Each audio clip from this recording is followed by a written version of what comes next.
Welcome to Let's Be Well Together podcast. We're your wellness check-in team. Join us each week or when you can. We enjoy exploring wellness concepts and reminding you to make time for wellness. This is episode 163. It's another week of Let's Be Well Together podcast. It's John Webster here with Isabelle Sinclair. Hi, Isabelle. Hi, how are you? I'm great. And as part of intellectual wellness, I'm often talking about never stop learning. Never stop learning. It's a great way to approach life. And so I want to chat with you about it and maybe some examples and why or whether you think it's a good idea. For sure. I think it's a great way to kind of broaden your horizons and put yourself in scenarios that you otherwise wouldn't be in. I feel like that's when you build the most character. And in my own personal life, I like to read different books on topics I'm not particularly well versed on. So that could be cooking books. I'm a horrific cook, so I like to kind of get all the information I can in order to not be the worst cook in the room. I also like to travel to new places, immerse myself in different cultures when I can, financially as a student. I'm sure many other people feel the same way. And one thing I do that's on my radar to learn is the acoustic guitar. I've always wanted to learn an instrument. I can play the flute, but I haven't really used that skill since elementary school, but I definitely want to hone in on the acoustic guitar. There's so many things and I'm just trying to think like what examples can I give? But over the last 5 or 6 years, for example, well, I've learned about podcasting and as part of that, I had to learn about the equipment and how do you get it out into the atmosphere, right? And all this other stuff. And that continues. And also as part of that, I had to get better at Photoshop to make social media posts. And I love Photoshop. And then more recently, I started getting into Photoshop Premiere Elements, which is the video side of it. Oh, nice. I'm getting pretty good at doing videos. And meanwhile, I'm also one of those COVID people who learned how to make sourdough bread. And that took a lot of learning and a lot of school hard knocks. Oh, I bet. I see it everywhere on TikTok and I see people failing at it. I see people succeeding and there's a whole like community. It's crazy. It is crazy. I'm not on that, but like I had things that would come out totally black on the outside and uncooked on the inside. The thing is, like, keep learning. And now they're just one after the other comes out beautiful. And it's just crazy because with 4 simple ingredients, flour, water, a little bit of olive oil, a little bit of salt, I know what's in the food and it's delicious and inexpensive. It costs like maybe $1.50 to make a loaf of bread. That's crazy. And it's amazing.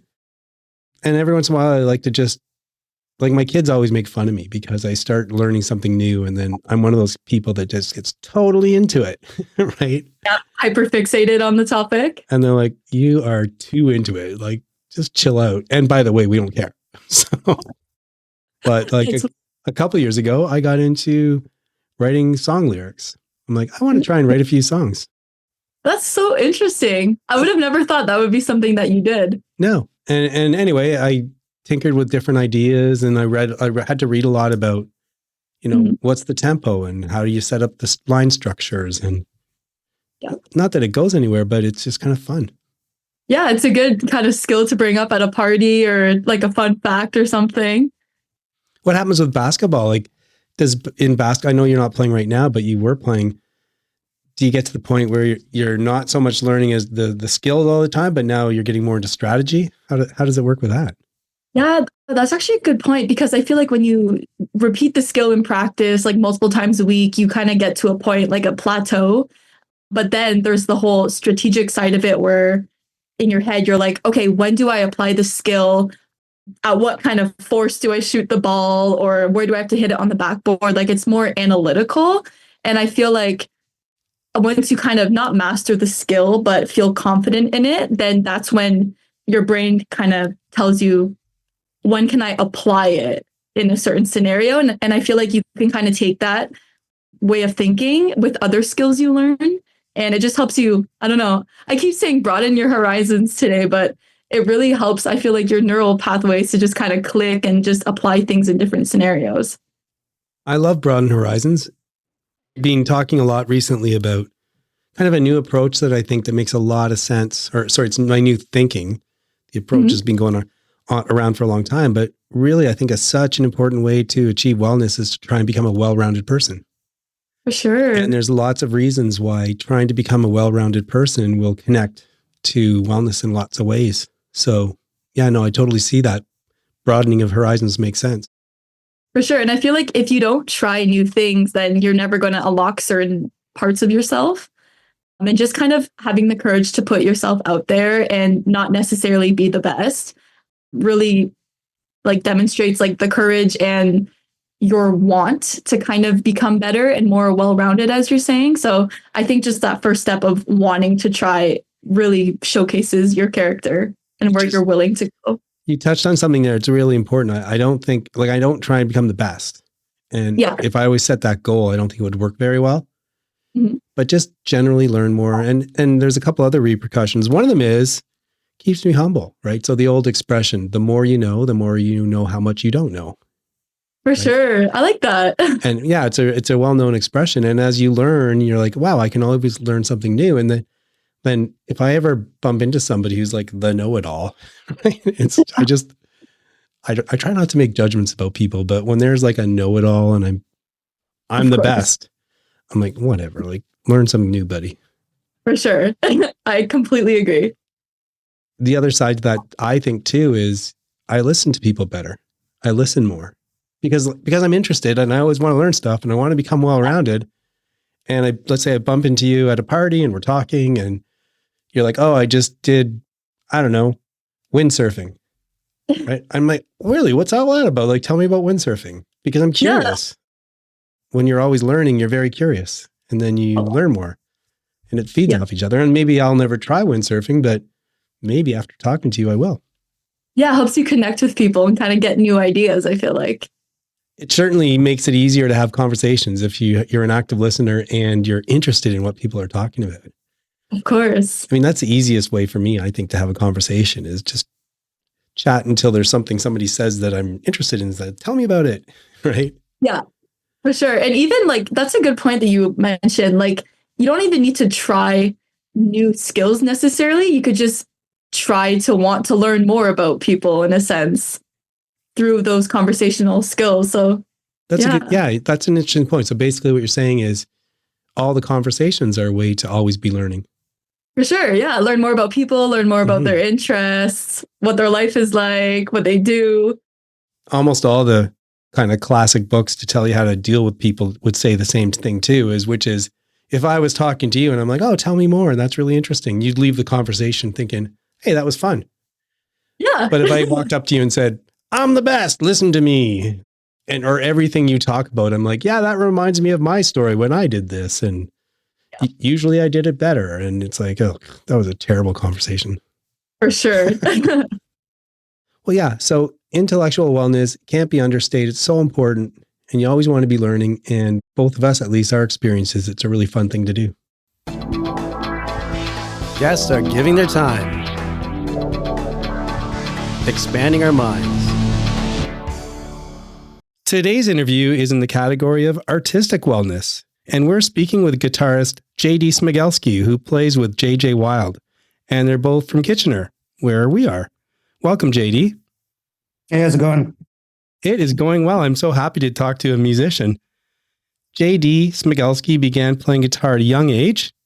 He started his on-stage journey with his guitar teacher, John McKinley, and his open jam at the Hoother Hotel, which is in Waterloo, and by the way, which makes one of my favorite craft beers. He knew JJ Wild from middle school, who also grew up in Kitchener, and JJ is a Canadian rock singer. Her debut album, Ruthless, won Rock Album of the Year at the Junos in 2021, and her new album, Vices, is nominated at the Junos this year. JD's been touring with JJ, and I got lucky. I ran into him in town and asked whether he'd chat with us about what it's like to be on tour as a musician, and he said yes. So, JD, a theme of our podcast is the importance of artistic wellness. Art just adds so much to our lives, whether it's things you see, whether you're doing art, especially music for me, it has an impact on our well-being. For you, when did you start learning guitar? So I was about 11 years old. Actually, my sister, she started, her and a friend, they went to the rec center and tried to get some like lessons. And, you know, as a younger brother, I wanted to tag along. And I was like, that was so important to me. And then once I got there, it's like I just connected with it right away, and it ended up getting private lessons from this gentleman, Danny Spence, I believe, was my first private teacher, and I just drifted off from there and just fell in love with the instrument. Right. I'm actually thinking of learning guitar now, and well, when I get a little more free time. So we'll see how that goes. I think it's a lot better to start when you're young. You know what? It's how much take, like, you know, how much do you want to practice? I guess. Did you have any kind of early influences, or was it just a matter of learning the guitar?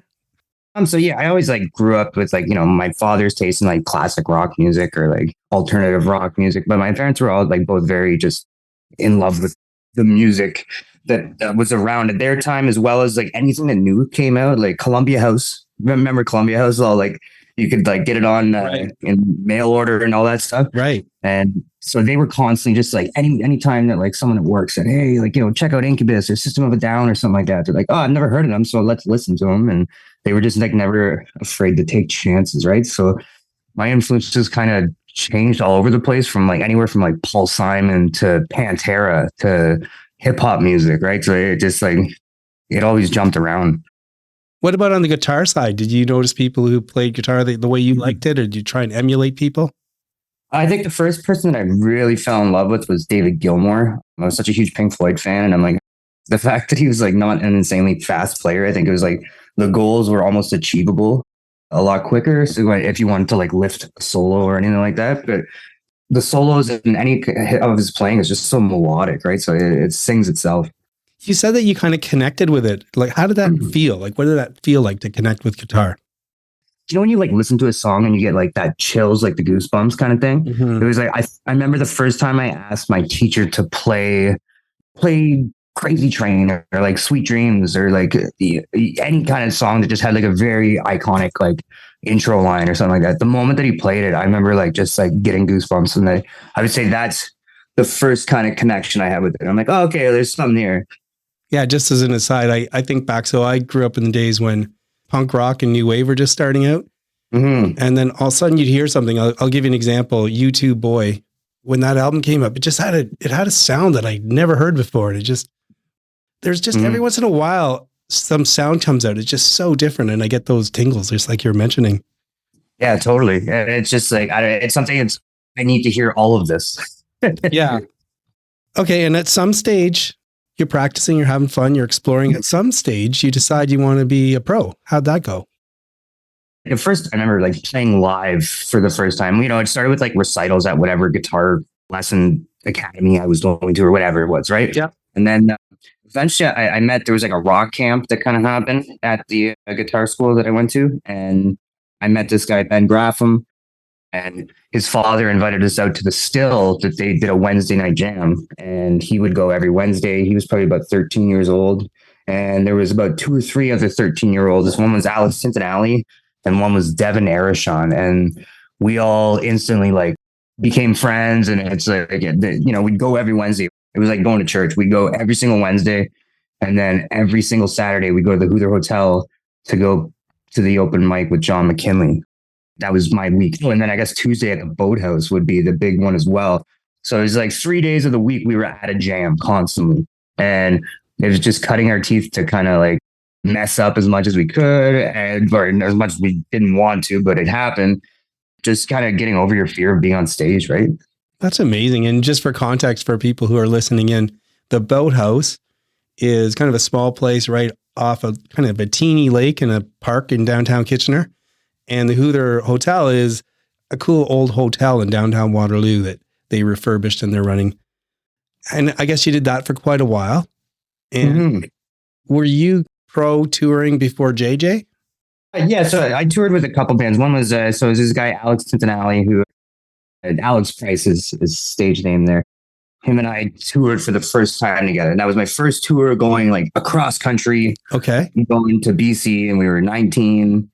You know, no one had any money. And, you know, we had a van that was falling apart and a trailer that like everything that can go wrong always goes wrong. But you're just in such high spirits because it's like, wow, it's like my first time really like getting out there and playing in like another part of the country, right? After that, it was a gentleman, Connor Gaines, who is still He's one of my best friends, as well as, I play bass in his band. I've played bass in his band for over 10 years. And we grew up with the same guitar teacher. And him and I toured quite a bit over the years and on and off. And just, cutting my teeth with these guys. So you're out driving and something goes wrong, but the show must go on. So you must have all kinds of stories about trying to get off from the road to the bar or wherever it was. Yeah, I mean, we got stranded in Jasper National Park during a snowstorm. We ran out of gas, brakes burnt. We ran through a deer by accident, but we're late for a gig. So we showed up with like no fender on our trailer. You name it, we've done it, right? Okay, so what about JJ? So JJ Wild is a local musician and she achieved success at a pretty young age. And I think she was doing music before she connected with you. How did you end up connecting and starting to work with her and tour with her? So her and I, we went to middle school together all the way back. Also a year of high school together. And we've known each other for many years. A lot of the same friend groups or similar friend groups.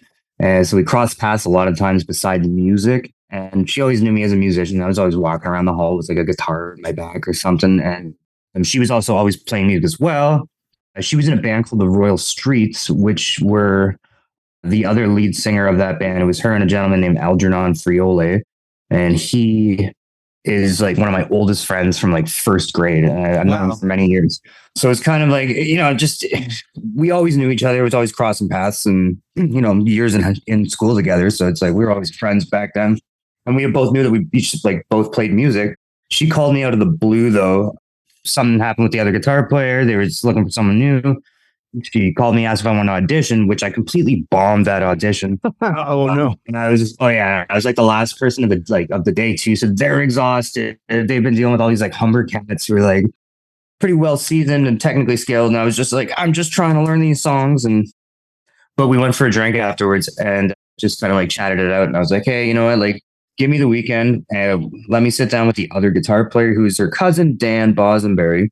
And I'm like, let's sit down and maybe him and I can work out these tunes and give me a second chance on it. And so we, smoothed it out and came back and it worked out there. So that's great. So if we want to turn to talking about touring, how many tours have you done with JJ? One more? Oh, I mean, I did 2 last year alone, 2 full tours, 1 headline tour and 1 we were on an opener with Marcus King. We did a trip to France and Belgium. And then not to mention, I mean, just like one-off festivals. Like we did George Street Fest last year with Our Lady Peace. We did, just like flew out to Alberta, Winnipeg. It was just kind of like summer seasons, like we're gone like every weekend. We did shows with we did one with Motley Crue. That was at Ottawa Blues Fest. We did one with Nickelback in Quebec City, which is still the most that was the largest show I think I've ever done in my life.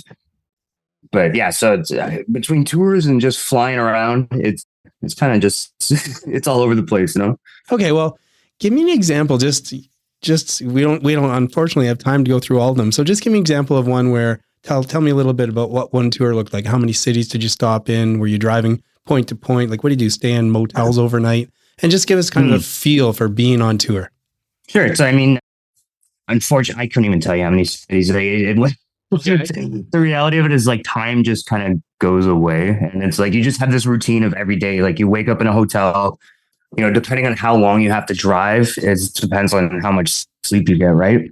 So it's sometimes we'll be driving from city to city and we'll have to like pack up, drive 3 hours in the middle of the night, try to get 4 hours sleep, and then get there to go set up for the next day. Generally tours are like 6 weeks or so. Yeah, I'd say, I don't know, around 20 different cities, maybe. Generally speaking, we always kind of like, lately we've been just riding in a Sprinter with a trailer and then getting hotels.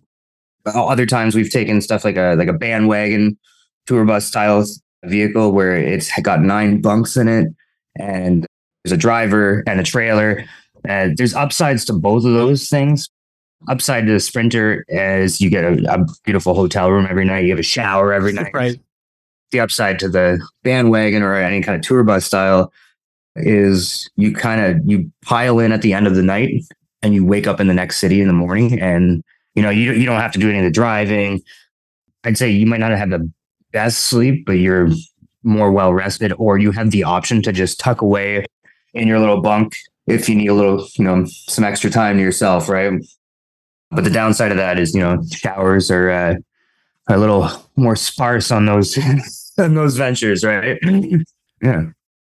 Let me ask you this. So I can imagine you're tired, you're a few days or a few weeks into a tour.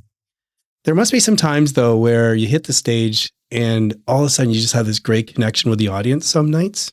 Totally. What does that feel like when how does it feel like to connect with an audience when you're a musician? I mean, depending on the show, because it's, music is so energy based that it's like, if you're having a bad time or you're having just like a bad day or something like that, you can feel that portrayed on stage sometimes, or other times it'll just completely go away and you just get caught up in the moment, and it's hard to explain. Like, it's like, I wouldn't say it's adrenaline, but it is. We also have in-ears in too. So it's a lot of the times, like, we have cloud microphones, and those cloud mics pick up maybe like 30 people in the audience. Like, it's like whoever's directly in front of them. So you could be playing for like 10,000 people and it sounds like just 20 people clapping. Right. Sometimes like, you have to take one out and be like, oh, okay, wait a minute. It's like they're actually listening.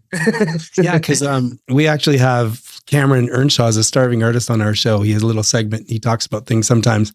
And he mentioned one time he got these pretty cool in-ear, I don't know what you call them, but they're molded for his ear so that he can hear well in terms of the feedback and what's going on and stay with the band.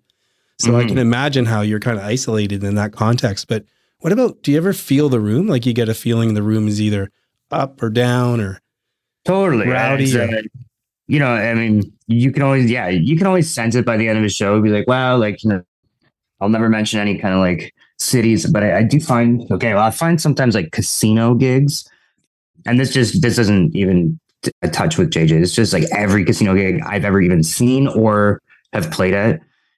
It's kind of like it's an attraction inside a casino of something else that's already going on. So it's like they're almost not there for the music. A little lower energy, maybe.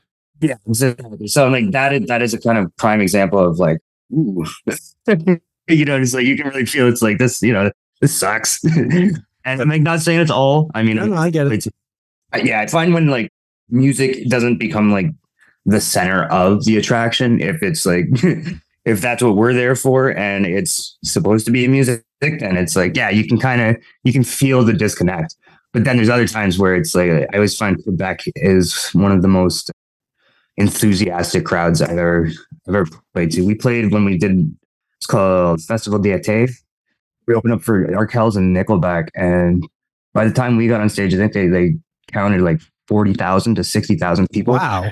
Nickelback came on, it was 120 or something ridiculous, but there was like full on soccer chants before like we came on stage, and I'm like, that energy is something I'll never forget a day in my life.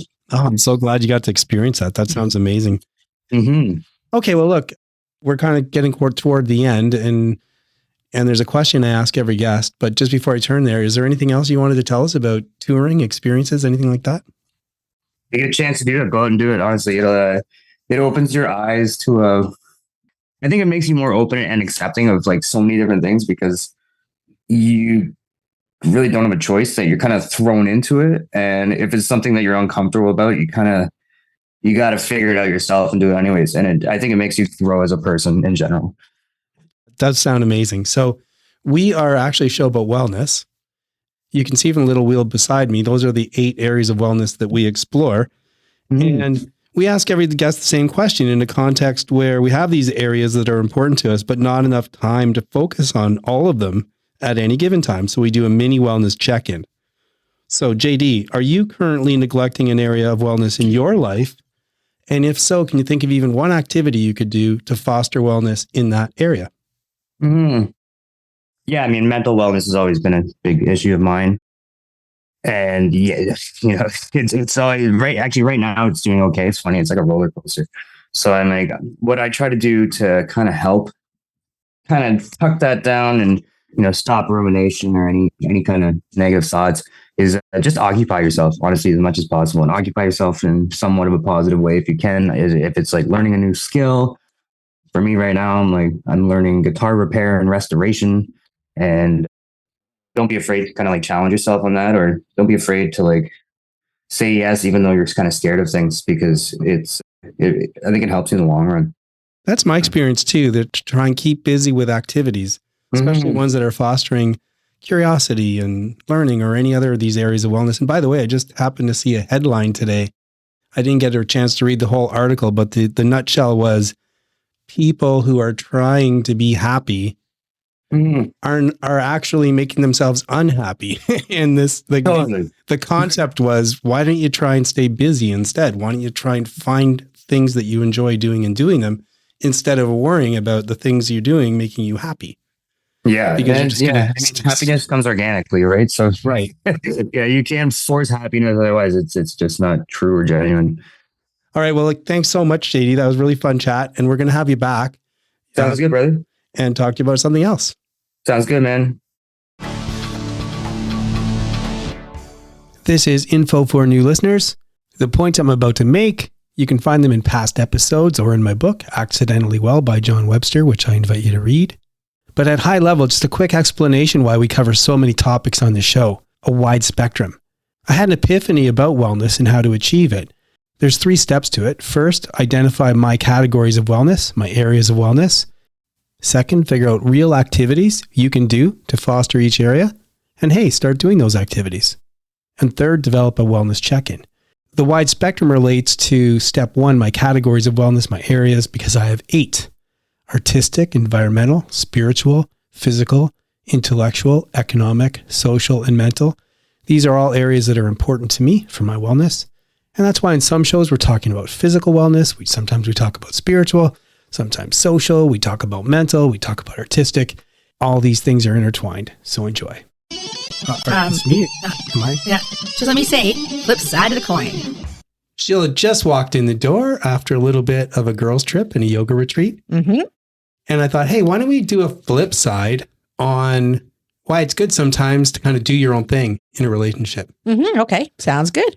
What do you think? So you're just away. Do you think there's some fun stuff that you did on your own that's kind of different when you do it without me? Well, I do think that it's important that you foster your own wellness, that if you don't have things that you feel like are in common, that you get out and you do them. So yes. And I also think that absence makes the heart grow fonder. You seem to miss each other more when you're away from each other for a bit. So that's really great too, because it renews your relationship. Well, the way this one came about, I think it's not just about, personal wellness.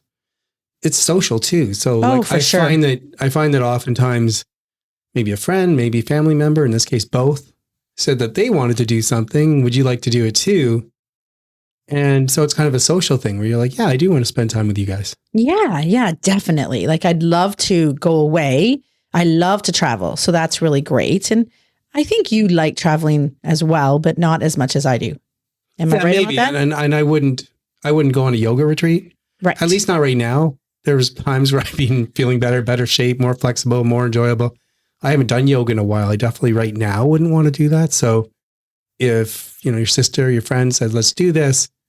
Oh, John can come too. I would have been like, no, that's not my thing right now. Yeah, for sure. So we went up north, up to Muskokas, and it was my sister and I. So we were thinking that it might be more girls go, but for some reason it didn't work for a lot of the people, but it was my sister and I, and it was really awesome because one thing, just 2 people, you can organize yourselves a little bit faster, easier, and, just do what each other wants. So I feel like that was really great.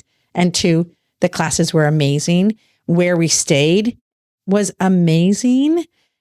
We had a great time, just the 2 of us. And I feel like for this yoga event, it was mainly the 2 of us that kind of stuck together. We didn't socialize as much the last time. We really socialized a lot together. We spent a lot more time together. And I feel like I spent more time with other people besides the person I went with. But this time, my sister and I got to spend a lot of time together. So going back to the absence makes the heart grow fonder, that is something I don't know. I never really thought about it. And if I had to think about it, I probably wouldn't have believed it. But in our relationship, we had extended periods of time where we had to be away for a long time, including when I went to law school. You lived in one city, I lived in another, saw each other every couple of weeks. This was before you had things like Zoom and video conferencing. It was a lot harder to connect. And we were also kind of broke. And there have been times where we were like, people won't understand this now. But in the olden days, there were different phone rates at different times. Yeah. Like you didn't have a cell phone. No. And like when even before we were married and you were in Montreal for a year, we would wait till 11 o'clock on a particular night because then we could afford it more. Yes. It was a lot cheaper. So I think I'm digressing. But the point is, I did realize that that's true. When you're away, I tend to think about a whole bunch of great things that we do together and that I like. Yeah. Although, to be cheeky, actually, sometimes even it's just the day, like maybe I'm home and it's like, oh, Sheila's been away all day and I can't wait till she gets home. And I have all these kind of imaginary things that are going to happen. And then you come in and like, I'm like, it's not exactly what you're hoping for. No, maybe I need a little more. Oh my Could really use some absence. But I do think as well, you both get to do things that you want to do on your own at that time. Like I went away on the yoga retreat and you did a lot of things. I know. And actually, I'm not going to get into it, but I had some major breakthroughs on technology that's going to help save me a lot of time putting the podcast together. I'm so excited. But I guess part of the theme for me is it's not like you have to find time to go off on your own. No. But in our experience, like you'll be like, I want to do this. And you don't have to worry that you can't do that because, we're not going to want to be apart. We've learned that, if you want to do something and sometimes pulls you apart from your spouse, your partner, whatever, in our experience, it works out pretty well. Yes. And I feel like it actually, although you're doing personal wellness, like for me, I was doing a yoga retreat for myself. I think that it actually helps with your relationship to do things separately sometimes. Like it's good for our marriage. Whenever you're stronger, whenever you have more oxygen and you're feeling better to yourself, everything in your life is better, including your relationships, right? Yes. Taking care of yourself is such a great thing. And I think you're right. It improves all aspects of your life, working out and doing everything else and your relationship. Please remember that we're not providing advice. We hope to inspire you to work towards balance, and we urge you to consult with qualified people if you need advice. The people on the show are speaking in their personal capacities. Their views expressed are their own and don't represent the views or opinions of their outside contacts, their employers, or anyone else. We try to get things right, but we can't guarantee everything we say is correct or that the things we talk about will work for you. Let's be well together, and let's be sure to do that in a safe way. It is sign-off time, and it's John here with Sheila. Hi, John. And Sheila, you did that yoga retreat we talked about on Flipside. So maybe a little bit more about that and what else you do this week. Sure. Well, the yoga retreat was a 3-day getaway up in Muskokas. I went with my sister, Lori. For people who don't know, that's just this beautiful area in Ontario with lots of lakes and beautiful trees. Really, really great place. And we had 5 classes in total. And I actually went snowshoeing for the first time. Oh. So that was a real highlight for me. It was just beautiful up there. And it was actually not too cold. For us, it's been in the minus teens for sure. And it was -3, -4 up there. So just lovely. Sunny and warm, and the lake was frozen. So I went walking on the lake. And there were quite a few people ice fishing on the lake as well. So there was about 10 tents of people ice fishing. So all of those things were just very unique, something that I don't see every day. Besides that, I had a little minor surgery procedure that I got done on Thursday, and everything went great, but it was just a lot of misinformation that they didn't give me, and then I didn't understand what was going on, and they didn't understand what was going on. Everything worked out, but it was just seemed like it was chaotic. But I'm really glad that I got that done. So that pretty much was the highlights of my week. What about you, John? Yeah, on that trip, it was kind of funny because we have one car. So I said, would you like me to drive you to the hospital? He said, no, I can definitely drive myself home. Not a problem. I said, okay. And then you called and said, they're telling me I can't drive myself home. So I said, no problem. What time do you want me to be there? And so I set my watch, and at a certain time, I walked to the bus stop and I stand there for 5 minutes or so. It's actually a really cold day, but I was nicely warm, so it didn't matter. And I get on the bus, I go to the back, I sit down, my phone rings, it's Sheila, and she said, now they're saying they don't need you to pick me up, I can drive home. So I got off at one stop and then came home. And I'm like, if she only called 2 minutes earlier. But even still, I was thrilled because I was so close to home. So close to home. It would have been like a 2-hour trip for you to come get me and then wait for me and then drive me home. I don't know about that, but it would have been a while. But anyway, also, I wanted to go to the store. So because I was out, I got to the store and made the most of it. So it all worked out. Some more good news last week is I did finally make it back into the office after being at home for a while. I went into the office a few days last week. That was nice. Now I'm pretty much back to normal, I think. And the other thing was when you were away, I actually spent Friday, Saturday, Sunday in the house. But I had this amazing breakthrough because somebody had mentioned something about AI stuff. And so I found some really great AI stuff that helps me edit the show and helps me summarize things. And it's a real time saver. So I'm really thrilled about that. That is really cool. I even after that got ahead a week. Yeah. So after playing catch up every week, I'm hoping I can get back to the point where I'm ahead a little bit, which will take a lot of stress out of my life. Mm-hmm. So both of us had a productive weekend for different reasons. Mm-hmm. Okay, well, thanks everyone for listening in. We hope you enjoyed our show and we will see you next time. That is it for today's show. Please try and make wellness a priority. You deserve it. If you feel the need to talk to someone or ask for help, please do that. Accept yourself for the person you are. So long. Adieu. Auf Wiedersehen. Goodbye.